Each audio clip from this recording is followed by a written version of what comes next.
As gardeners, we're always on the lookout for ways we can create even more beauty in our gardens. And today, I'm sharing garden design secrets that I found in the archives at the Henry Ford Museum. My visit to the Ford archives uncovered the planting notes from a garden designed for Mrs. Clara Ford. The garden was designed by a pioneering landscape architect named Ellen Biddle Shipman in the 1930s. And the document I found in the archives is titled Planting Notes for Mrs. Ford's Garden. And it outlines how Shipman used one main plant at a time to dominate in the garden, beginning with the bulbs and the other plants that are used to complement the dominant one. We are going to deep dive those planting notes to see how we can take the lessons shared and use them to create our own gardens. Ellen Biddle Shipman was a pioneering landscape architect known for her elaborate planting schemes. If you're interested in learning more about the fascinating life and career of this woman, I created a video about her life that I'll link in the description of this video. Ever since I learned that Ellen Biddle Shipman designed the English garden at the Henry Ford estate in Dearborn, Michigan, I've been interested to try to find a copy of the planting plans. And the first place I looked was the Ford archives that are housed at the Henry Ford Museum in Dearborn, Michigan. The archives have tons of detailed landscape plans by Jen Jensen for the Fairlane estate, but I've never been able to find the actual planting plans for the English garden designed by Ellen Biddle Shipman. But while I was looking through the archives for the English garden planting plans, I stumbled onto some letters that Ellen Shipman wrote to Clara Ford. And one of those letters was titled, Planting Notes for Mrs. Ford's Garden. Coming across those planting notes was like finding a hidden treasure. The notes go on to explain the plants that Ellen Shipman was planning to put in the English garden, as well as her philosophy on why those plants were chosen. And this is how the planting notes started. I am planning to put in a number of standard flowering trees and shrubs so that you will get high bloom in the spring and they will cast the shadows across the blooms in the summertime. Shipman goes on to explain that she usually uses one main plant at a time to dominate in the garden, beginning with the bulbs, and the other plants that are used at that time are complementary to the dominant one. The notes are then divided by the months of the garden season, where she goes on to explain what the dominant plant would be and what plants will complement them. The letter begins with the month of April, and it goes all the way through the months of September and October. This idea of having a single dominant plant featured in the garden was an idea I've never heard of before.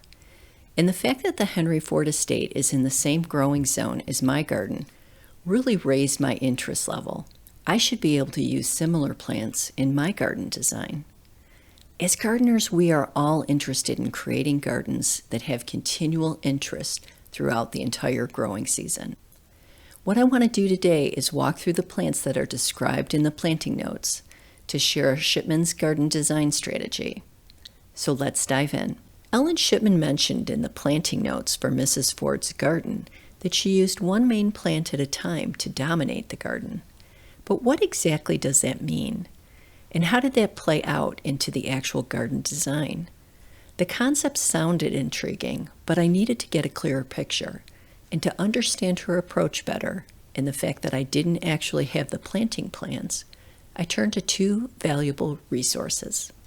First, I studied the planting plans from other gardens that Shipman designed, which are housed in the Cornell University archives. These plans gave me insight into her design style, the plant choices that she made, and how she typically arranged plants in her garden. Shipman had a definite style, and what I discovered was that she often repeated certain plant combinations and arrangements from garden to garden. The second tool I had available were some old photographs of Clara Ford's English garden that I found in the archives at the Henry Ford. These photos were like windows into the past, showing me how the garden actually looked when it was in full bloom. They were instrumental in helping me piece together the puzzle of Shipman's design strategy. As I dug deeper into these sources, a pattern started to emerge. I began to realize that Shipman's concept of one dominant plant wasn't just about having one standout plant in the garden at a time. It was part of a larger strategy of succession planting, something that allowed her gardens to be in bloom throughout the entire growing season. Shipman's strategy involved using plants that would overlap in their bloom times, creating a seamless transition from one season to the next. The plants she referred to as dominant were simply the ones that were in their prime during that particular month or season. This succession planting ensured that the garden was always vibrant and full of life. In early spring, Shipman would start with tulip and daffodil bulbs. These were underplanted with other spring blooming plants that complemented the bulbs, creating a lush, colorful display. As the season progressed, iris took over as a dominant plant in early June, bringing a fresh wave of color to the garden. By late June, the focus shifted to early blooming peonies, followed by later blooming peonies, which provided a beautiful cascading effect of blooms. But Shipman didn't stop there. Before the peonies had a chance to fade, she introduced larkspur, which took over in July, ensuring that the garden remained lively and colorful. And as July transitioned into August, the early phlox became the stars of the garden. And these were followed by the late blooming phlox, keeping the garden looking vibrant and full well into the late summer. By the time September rolled around, Shipman's focus shifted to autumn blooming plants, similar to the plants that we use in our own gardens. She used plants like dahlias, Japanese anemones, and a wide variety of asters. Shipman also relied on the reblooming of nepeta and lavender to add interest to the autumn garden. She always included notes in her planting plans stating that people needed to cut back the lavender and nepeta after it bloomed so that it would rebloom in the autumn. What struck me was how Shipman's design wasn't just about one plant dominating at a time, but rather it was a thoughtful and strategic layering of plants. Each plant played its part in a carefully orchestrated sequence, ensuring that the garden was always at its best. This method of succession planting meant that the garden would never be without a star performer, no matter the time of the year. But looking at those planting plans revealed that these gardens were incredibly high maintenance, expensive gardens. Shipman's plans contained detailed notes providing instruction on how to care for the gardens. These notes always mentioned that you needed to replace plants that no longer looked good with annuals that were grown in a reserve garden or a greenhouse. There were notes about adding potted dahlias or other flowering plants to fill empty spaces.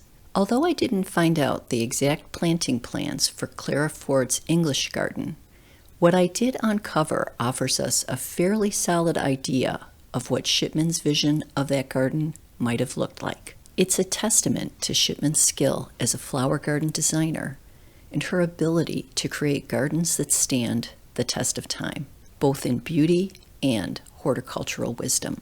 If you've ever wondered how to achieve continuous bloom in your own garden, taking a page from Ellen Biddle Shipman's playbook might be the way to go. By focusing on succession planting and ensuring that each season has its own dominant plant, you can create a garden that's always bursting with life, just like Ellen Biddle Shipman did. This exercise of studying Shipman's planting notes and plans in detail demonstrated a lesson that we've talked about on this channel before, and that is that having a garden with continuous bloom is no easy task. But if we keep learning and encouraging great plant combinations, we can master succession planting as well. And really what that requires is our hands-on experience to learn what works great in our own gardens. And when you find those plant combinations that fill up the garden throughout the whole season, that's worth writing down and taking some notes, just like Ellen Biddle Shipman did. I would love to hear what your favorite plant combinations are. That's something I think that we can all learn from. So if you could leave some comments below, that we can all take away as lessons learned, that would be fantastic. Well, that's it for this video, friends. Thanks so much for being here, and I'll see you in the next one. Anywhere feels